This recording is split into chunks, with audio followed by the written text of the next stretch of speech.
अस्सलाम वालेकुम दोस्तों। आज भारत और जनूबी अफ्रीका के दरमियान पहला वनडे मैच हुआ था। भारत ने 349 रन किए और साउथ अफ्रीका महज 17 रन से ये मैच हारा। और दिलचस्प बात यह है कि साउथ अफ्रीका के 11 रन पर 3 खिलाड़ी आउट हो चुके थे। टॉप ऑर्डर एक ही ओवर में 2 खिलाड़ी 0 पर आउट हुए थे। उसके बावजूद महज 17 रन से हारना, यानी 332 रन तक लेके जाना, जब आपके 11 रन पर 3 खिलाड़ी आउट हुए हों, अपने आप में कमाल है। अगर किसी ने मैच देखा हो तो फुल सिनेमैटिक मैच आप इसे कह सकते हैं। प्योर सिनेमा था, ये मैच नहीं था। कमाल हुआ, यानी एक तरफ विराट कोहली ने 52nd सेंचुरी की है अपनी और कमाल बल्लेबाजी की, 100 किया उन्होंने, 50 प्लस रन किए। रोहित शर्मा ने भी 4 विकेट्स ली, 68 रन देकर कुलदीप यादव ने भी। मगर शायद भारतीय भी आज के इस मैच को मैको जेनसन और कॉर्बन बोश की बल्लेबाजी से याद रखें। इस बीच में ब्रिट्सके ने भी बल्लेबाजी की, छोटी सी ब्रेविस ने भी इनिंग खेली है, मगर जो भरकस निकाला मैको जेनसन ने और कॉर्बन बोश ने भारतीय बॉलिंग का, वो अपने आप में खास रहेगा। और मैच जीतने के बाद भी जब देख रहे थे कि खिलाड़ी जा रहे थे, ऑफ कोर्स मैच जीते हैं, खुशी तो होती है, मगर गौतम गंभीर के चेहरे पर कुछ खास खुशी नहीं थी, क्योंकि उनके माइंड में शायद कहीं पे ये लग रहा था कि ये मैच जीते तो जरूर है मगर भरकस निकल गया है। लाइक ठीक ठाक किस्म का, जिसे बोलते हैं ना कि रन हो चुके हैं। और आज अगर आप प्लेइंग 11 देखें साउथ अफ्रीका की, तो सिर्फ 2 खिलाड़ी ऐसे थे जो बल्लेबाजी नहीं कर पाते थे, एक बर्गर, दूसरा बाटमैन। बाकी 9 उनके बैटर्स थे। इस वजह से आप कह सकते हैं कि बैटिंग लाइनअप उनकी बहुत लंबी हुई, टेल उनकी छोटी हुई, इसलिए रन को 332 तक वो ले गए, जब बावजूद इसके कि 11 पर उनके 3 खिलाड़ी आउट थे।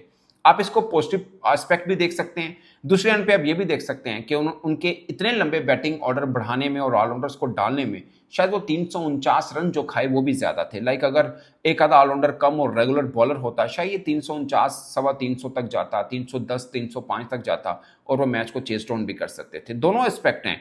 मगर कॉर्बन बोश ने बल्लेबाजी की, खासकर मार्को जेनसन ने उससे पहले जो 179 के स्ट्राइक रेट के साथ 179 के स्ट्राइक रेट के साथ 39 बॉलों पर 70 रन किए हैं। आप अंदाजा कर लें। और 7 खिलाड़ी आउट हो गए थे एक ही ओवर के अंदर। मार्को जेनसन और ब्रिट्सके आउट हो गए, फिर लगा कहानी अब खत्म हो गई। यानी इस मैच में जब साउथ अफ्रीका चेस कर रहा था, जब 11 पर 3 आउट हुए, लगा कहानी खत्म हो गई है। उसके बावजूद मार्को जेनसन और ब्रिट्सके ने बड़ी जबरदस्त किस्म की इनिंग खेली और छोटी छोटी 2 इनिंग टोनी डिजोर्जी की भी थी। 39 रन किए 35 बॉल्स के अंदर, और ब्रेविस ने किए 28 बॉल्स के ऊपर 37 रन, 3 छक्के 2 चौके लगाए। उसके बाद डिजोर्जी को आउट किया कुलदीप यादव ने, अंपायर ने नहीं दिया था, रिव्यू लिया और आउट हुए। उसके बाद भी मार्को जेनसन और ब्रिस्के ने बताया कि भाई साहब मैच खत्म नहीं हुआ है। और 228 रन जब थे उनके 33 ओवर्स के अंदर, अंदाजा कर लें 33 ओवर्स में इतना कुछ कोलैप्स होने के बावजूद 33 ओवर में 228 रन कर लिए थे।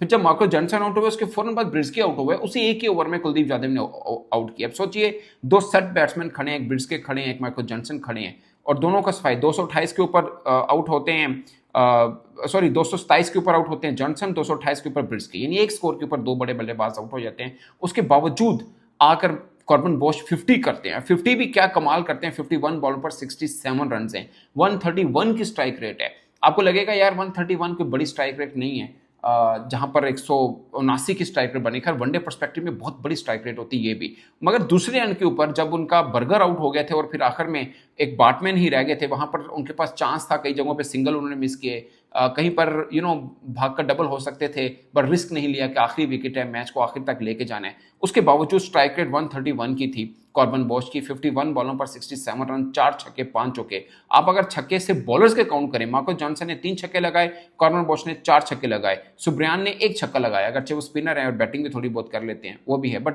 बर्गर भी, नांदे बर्गर भी 23 बॉलों पर 17 रन का है। पॉइंट इस कि ये वही मार्को जेनसन है जिसने टेस्ट के अंदर भी भारतीय बॉलर्स को ठीक ठाक किस्म का आड़े हाथों लिया, अब वनडे पहले के अंदर भी आड़े हाथों लिया। ये वनडे मुझे लग रहा था कि 2-0 से टेस्ट सीरीज जीतने के बावजूद वनडे के अंदर इंडिया का एक खास रहेगा, वो थोड़ा फेवरेट होगा। मगर जिस किस्म की वापसी की है, मैच वन साइडेड हो रहा था, और जिस तरह की बल्लेबाजी कॉर्बन बोश माइको जॉनसन ने की है, अब है कि अगले जो मैचेस हैं वो भी खास रहेंगे। अब हमारे लिए ये था कि इस टीम के अंदर जो साउथ अफ्रीका की खेल रही है वनडे में, ये पाकिस्तान से हार के गए हैं 2-1 से, मगर भारत के खिलाफ 349 रन बनवाए जरूर, इसके बावजूद 332 इन्होंने भी बनाए।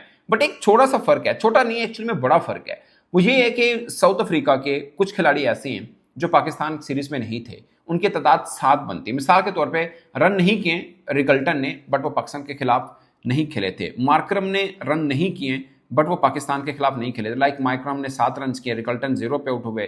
कॉन्टन डिकॉल्स ने पाकिस्तान के खिलाफ 100 किया था, यहाँ पे 0 पे आउट हो गए। ब्रेड्सकी खेले, डिजोर्जी खेले, ब्रेविस भी टेस्ट के अंदर तो हमें खेलते नजर आए, व्हाइट बॉल में उस तरह इफेक्ट नहीं थे। मार्को जॉनसन नहीं खेले थे, कॉर्बन बोश जरूर खेले थे, सुब्रियान नहीं खेले थे, नादर बर्गर खेले थे, बाटमैन खेले। मगर कुल 7 खिलाड़ी 15 के स्क्वाड में ऐसे हैं जो भारत के खिलाफ खेल रहे हैं, पाकिस्तान के खिलाफ नहीं खेल रहे हैं।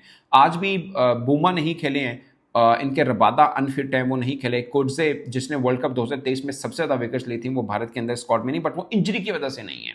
ऐसा नहीं है कि चॉइस करके नहीं है, पाकिस्तान के अंदर चॉइस करके ये नहीं खेले थे। काफ़ी क्रिकेटर जो चले गए थे क्योंकि इनको तैयारी करनी थी भारत के खिलाफ टेस्ट सीरीज, जो उनमें 2-0 से जीते हैं।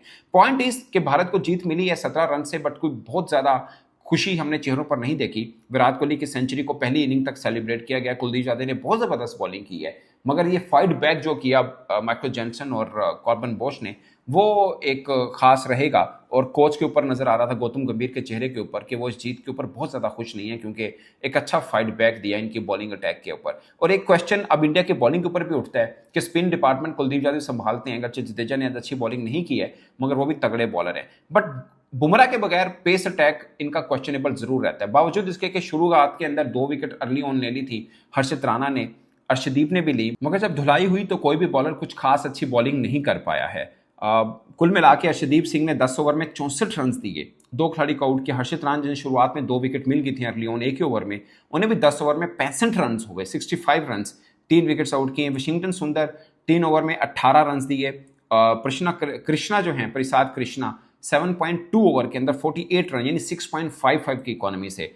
कुलदीप यादव 10 ओवर 68, मगर सबसे कामयाब बॉलर थे, 4 विकेट्स उन्होंने ली, बट इकोनॉमी इनको भी 6.80 की हुई। रविंद्र जडेजा को 9 ओवर में 66 रन हुए, 7.33 की इकोनॉमी से। सो सारे के सारे बॉलर्स, कोई एक बॉलर भारत का ऐसा नहीं जिसको 6+ की इकोनॉमी से रन हुए हों, कोई एक बॉलर भी ऐसा नहीं है, सबको रन हुए हैं। भारत भी ऑलराउंडर्स के साथ उतरा, वाशिंगटन सुंदर थे, रविंद्र जडेजा थे, पर वाशिंगटन सुंदर ने पूरे ओवर अपने कोटे के नहीं किए हैं। और साउथ अफ्रीका तो 9 ऑलराउंडर्स, 9 ऐसे खिलाड़ी थे जो बल्लेबाजी कर लेते थे। भारत की तरफ से 51 बॉलों पर 57 रन रोहित शर्मा ने किए, 120 बॉलों पर 135 रन विराट कोहली ने किए। और भारत के अंदर बावजूद इसके कि पिछली सीरीज जो ऑस्ट्रेलिया में हुई उसमें रोहित शर्मा ने 100 किया था, मगर भारत के अंदर बहस होती है कि क्या रोहित शर्मा वर्ल्ड कप 2027 तक हो सकते हैं। विराट कोहली ने इस मैच में 100 कर दिया है। रोहित शर्मा के आखिरी 3 मैचेस में 100 और 250 है, और विराट कोहली ने वहां पर 50 की थी और यहां पर 100 कर गए हैं। सो मुझे लगता है कि उनका भी ये वाला मसला हल हो चुका होगा कि रोहित शर्मा, विराट कोहली इनको अवेलेबल हैं या नहीं है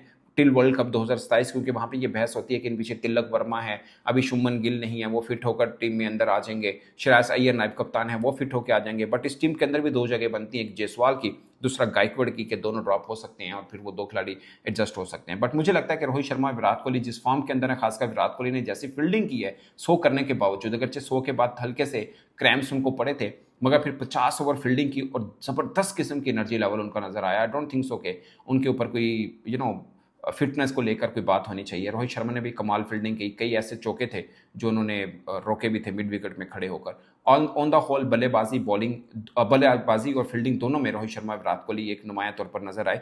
बट बॉलिंग, एक बल्लेबाजी और फील्डिंग के अंदर नुमाया नजर आए, बट बॉलिंग मुझे लगता है कि इंडिया का क्वेश्चन मार्क जरूर रहेगा कि जब बुमराह ना हो तो उनके पेसर जो हैं ठीक ठाक किस्म के टेस्ट होते हैं और चैलेंजिंग कंडीशन में बॉलिंग में उनको रन हो जाते हैं। तो ये सूरत हाल दोस्तों, मुझे लगता है कि ये सीरीज आगे काफ़ी जानदार रहेगी। बट मेरे लिए हैरानकुन बात ये थी कि साउथ अफ्रीका 11 पर 3 आउट होने के बावजूद इधर से मैच को यहाँ तक ले जाएंगे, ये शायद सिनेमैटिक मैच था। इस पर दोस्तों आप अपनी राय कमेंट के साथ जरूर आएगा। मेरी तरफ से इतना ही, इजाज़त दीजिए, अल्लाह हाफिज़।